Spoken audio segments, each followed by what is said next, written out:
Hello, இன்னைக்கு எல்லாருக்கும் பிடிச்ச ரொம்ப சூப்பரான பிரியாணி ரெசிபி. ஒரு 1/2 kg ரைஸ் வச்சு பன்னீர் பிரியாணி எப்படி பண்ணலான்னு பார்க்கலாம். அடுப்பில் குக்கர் வச்சுருக்கேன். குக்கரில் ஒரு 100 ml எண்ணெய், அது கூட ஒரு ஸ்பூன் நெய்யும் விட்டு நல்லா சூடானதுக்கப்புறம் ஹோல் கரம் மசாலாலாம் போட்டுக்கிறேன்.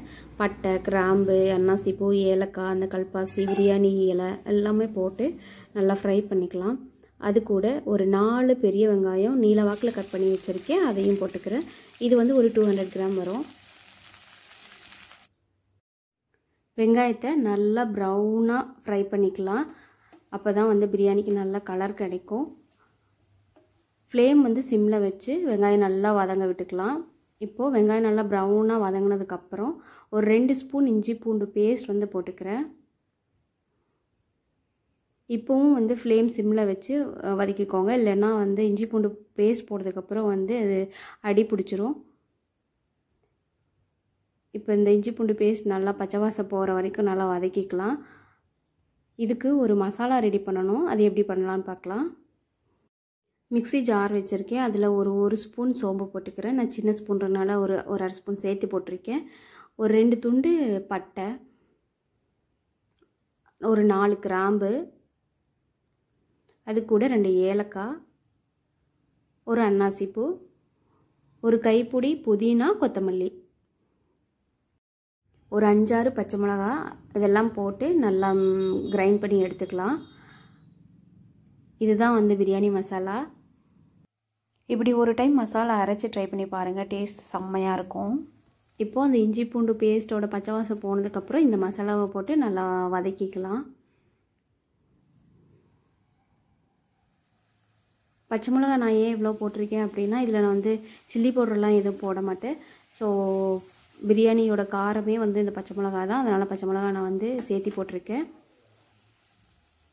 இப்போ இந்த மசாலாவை நல்லா வதக்கி விட்டதுக்கப்புறம் ஒரு 3 தக்காளி, மீடியம் சைஸ் தக்காளி வந்து குட்டி குட்டியாக கட் பண்ணி வச்சுருக்கேன், அதையும் போட்டுக்கிறேன். அதையும் போட்டு நல்லா மிக்ஸ் பண்ணிக்கலாம். தக்காளி நல்லா வதங்கட்டும். அதுக்கு கொஞ்சமாக உப்பு போட்டு அதையும் சேர்த்து வதக்கிக்கலாம். நான் ரொம்ப நாளாக வீடியோவே போடலை, ஆனாலும் நிறைய ஃப்ரெண்ட்ஸ் வந்து சப்ஸ்கிரைப் பண்ணி நல்லா சப்போர்ட் பண்ணியிருந்தீங்க. ரொம்ப ரொம்ப தேங்க்ஸ் அவங்க எல்லாத்துக்குமே. இந்த ரெசிபி வந்து கொங்கு சைடில் ரொம்ப ஃபேமஸான ரெசிபி. இப்படி மசாலா அரைச்சி போடுறது ட்ரை பண்ணி பாருங்கள், டேஸ்ட் ரொம்ப நல்லாயிருக்கும். இப்போது 2 ஸ்பூன் தயிர் போட்டிருக்கேன். தயிர் வந்து ஆப்ஷனல் தான், இருந்தால் போட்டுக்கலாம், இல்லைன்னா விட்டுறலாம். இப்போ தயிர் போட்டு நல்லா மிக்ஸ் பண்ணிவிட்டு கொஞ்சம் வெஜிடபிள்ஸ் எல்லாம் கட் பண்ணி வச்சுருக்கேன், அதையும் நான் போட்டுக்கிறேன். கேரட்டு, பீன்ஸு, பட்டாணி எது வேணாலும் போட்டுக்கலாம். போட்டு நல்லா மிக்ஸ் பண்ணிவிட்டு இப்போது தண்ணி ஊற்றிக்கிறேன். நான் வந்து இந்த டம்ளரில் தான் அரிசி அளந்து எடுத்தேன், அதனால் அதே டம்ளரில் 1.5 டம்ளர் ஊற்றிருக்கேன். ஆல்ரெடி நான் அரிசியில் வந்து நல்லா கழுவிட்டு, அரிசியை நல்லா கழுவிட்டு அதுலேயும் 1 டம்ளர் தண்ணி ஊற்றி வச்சுருக்கேன். ஸோ மொத்தமாக நான் 2.5 டம்ளர் தண்ணி எடுத்திருக்கேன். ரைஸ் வந்து ஊற வச்ச தண்ணியை வந்து பிரியாணியில் யூஸ் பண்ணோம் அப்படின்னா ரொம்ப நல்ல ஃப்ளேவர் நல்லாயிருக்கும். அதுவும் இல்லாமல் நான் சீரக சம்பா எடுத்துருக்கிறதுனால ரொம்ப ஃப்ளேவர் சூப்பராக இருக்கும். இப்போது ஒரு 200 கிராம் பன்னீரை வந்து அப்படியே க்யூபாக கட் பண்ணி வச்சுருக்கேன்.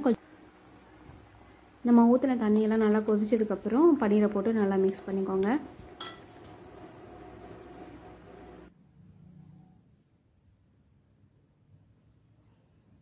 பன்னீர் வந்து நான் ஃப்ரை பண்ணி போடல, அப்படியே ஃப்ரெஷ்ஷாக தான் போட்டிருக்கேன். இப்படி போட்டேன் அப்படின்னா ரொம்ப சாஃப்டாக சாப்பிட்றதுக்கு ரொம்ப நல்லாயிருக்கும். இதே மாதிரி ட்ரை பண்ணி பாருங்கள். இப்போது அந்த ஊற வச்ச அரிசியை வந்து போட்டுக்கிறேன். இப்போ நான் சீரக சம்பா ரைஸ் தான் எடுத்திருக்கேன், உங்களுக்கு எந்த ரைஸ் வேணாலும் எடுத்துக்கலாம், ஒன்றும் பிரச்சனை இல்லை. நான் 1/2 kg ரைஸ் எடுத்திருக்கேன். 1/2 kg ரைஸ் வந்து டம்ளரில் 1.5 டம்ளர் வந்தது. ஸோ நான் குக்கரில் வைக்கிறனால ஒரு 1/2 டம்ளர் தண்ணி கம்மியாக ஊற்றிருக்கேன். 2.5 டம்ளர் மட்டும்தான் தண்ணி ஊற்றிருக்கேன். நல்லா மிக்ஸ் பண்ணிவிட்டு உப்புலாம் செக் பண்ணிக்கலாம். உப்பு கம்மியாக இருந்தது அப்படின்னா போட்டுக்கலாம். எனக்கு கொஞ்சம் உப்பு கம்மியாக இருந்தது, அதனால் கொஞ்சம் போட்டிருக்கேன். உப்பு போட்டு நல்லா மிக்ஸ் பண்ணிக்கலாம். இப்போது ஃப்ளேம் வந்து கொஞ்சம் அதிகமாக வச்சு நல்லா கொதிக்க விட்டுக்கலாம். கொதிக்க விட்டு நல்லா அந்த தண்ணியும் அந்த ரைஸும் வந்து ஈக்குவல் ஆகிற மாதிரி வந்ததுக்கப்புறம் ஃப்ளேமை வந்து சிம்மில் வச்சுட்டு அதுக்கப்புறம் குக்கர் மூடி போடணும். இப்போ பாருங்கள் எனக்கு ரைஸும் தண்ணியும் கொஞ்சம் ஈக்குவல் ஆகிடுச்சு. நானும் பல வருஷமாக வீடியோ போட்டுட்ருக்கேன். பட்டு லாங் வீடியோஸ் நிறைய போட்டிருக்கேன். வியூஸ் எல்லாம் ஒன்றும் பெருசாக போகிறதே இல்லை. ஒரே ஒரு ஷார்ட் மட்டும்தான் வியூஸ் போயிட்டுருக்கு. உங்களுக்கு எந்த மாதிரி வீடியோ வேணும்னு கமெண்ட்ஸில் சொன்னீங்க அப்படின்னா இம்ப்ரூவ் பண்ணுறதுக்கு வசதியாக இருக்கும். நல்லா மிக்ஸ் பண்ணிவிட்டு ஃப்ளேமை குறைச்சி வச்சுட்டு மூடி போட்டுக்கிறேன்.